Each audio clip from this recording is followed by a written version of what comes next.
Welcome to Supers Live. This is the Supermodified Ultimate Pavement Racing Series, and we are live from the Moody Mile at the New York State Fairgrounds for the Down and Dirty 30. Welcome, everyone, here on this beautiful August 3rd, 2021. I'm your host, Bob Gangler. We'll be doing the broadcast and talking tonight, trying to keep it between the lines and the fences here at the Moody Mile, one of the most unique dirt fairground tracks that ever existed. Unfortunately, no longer around. What a shame. Tonight we're racing our super modifieds, the ultimate short track race car, and we've got a lot of history here for the supers, dating back to 1978, as a matter of fact, when the Supers Nationals was run. It was the same weekend of the Schaefer 2000, and it was a World of Outlaws show, but the Supers went out and raced with the sprint cars, and Bobby Stelter was the fastest that day. The pretty neat deal was split up into two segments. Bentley Warren won the first segment, and Jim Edwards won the second segment. So Bentley Warren in a super modified. Johnny Oxter, a great racer from Ohio, in that as well. Buck Buckley, Kramer Williamson, Bobby Stelter. Just a bunch of great race car drivers in those feature events. That was back in 1978. So all the way back to then, you could see Roddy Wallace, Gary Albrecht, Eddie Bellinger. I mean, some of the greats from the super modified ranks at Oswego Speedway.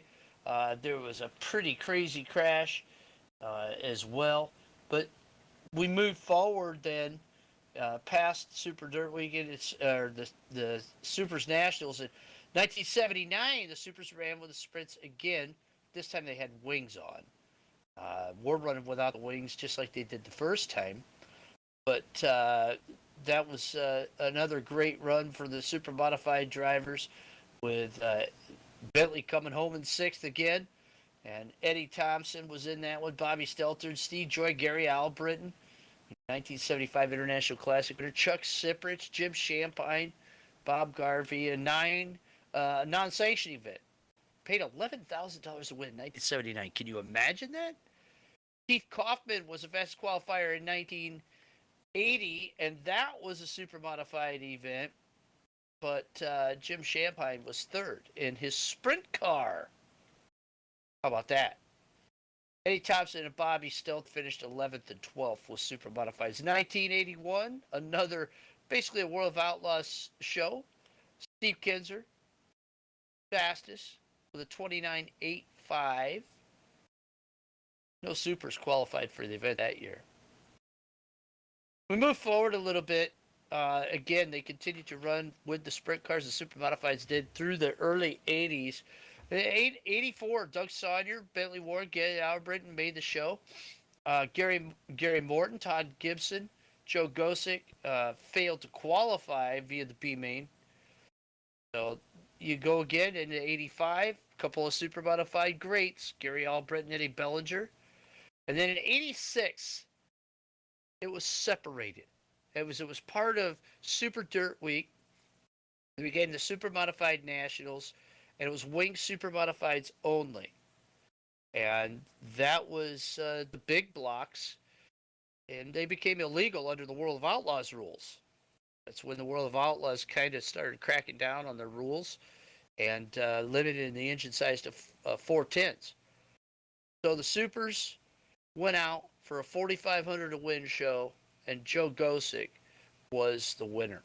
In 87, it was another wing super modified only event, and that was $4,000 to win. Gene Lee Gibson won that. To this day, Gene Gibson says it was probably one of the greatest races that he ever ran, and was pretty happy for a very big payday on the mile there in Syracuse. I mean, 88 was the last one. That was a wing super modified event won by Double O Joe Gosick. 8,500 to win.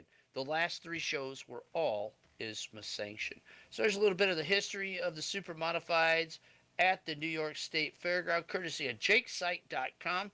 If you want to go a little more in depth on that, check that out. Also, thirdturnin.com has some great information on the super modified only events from 86 to 88. You got to see it, guys and gals. It's just was a pretty incredible thing. You say, what? These radically all-set cars racing on dirt? Well, you got to stop back and think. The cars ran on dirt for a long time before they were ever pavement cars, including at the very beginning of Berlin Raceway, the famed Berlin Raceway in Grand Rapids, Michigan.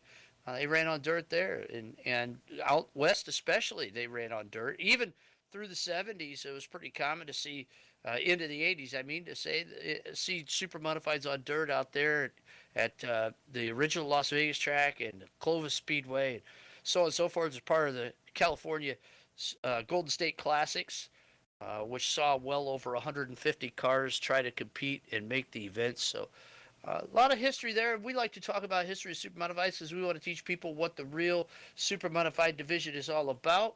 Speaking of ISMA and real Supermodified divisions, congratulations go out to Mike Lichty, who won the King of Wings at Oswego Speedway this past weekend. Had a great group of SUPRS members up there. Hope you got to say hi to them all.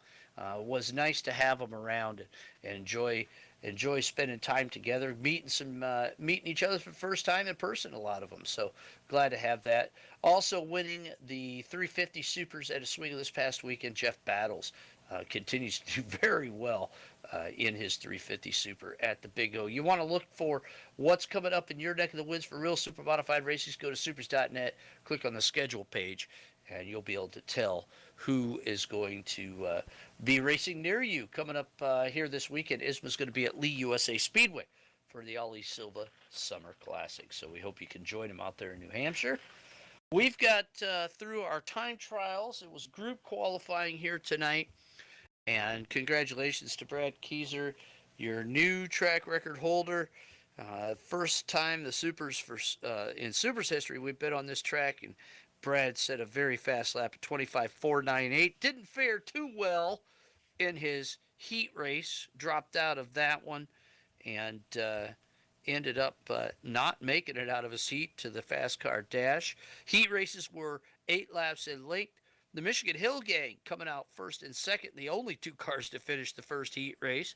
They made it into the fast car dash, and Dick Schuler, by virtue of the fastest car, fastest time trial car in the show. So, in the second heat race, went a little bit better. Other than Keyser's problems, everything went fine.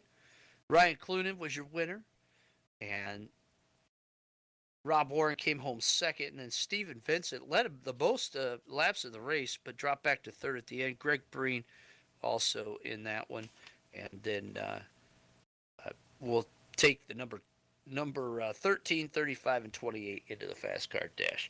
The fast car dash will set the lineup for the top 6 guys. Everybody else will line up straight up from their time trials, from their heat race finishes for the feature event. So a mix and match, a slow heat, a fast heat, and taking 3 guys out of each heat to the fast car dash. And the way they finish the dash is the way they start the feature.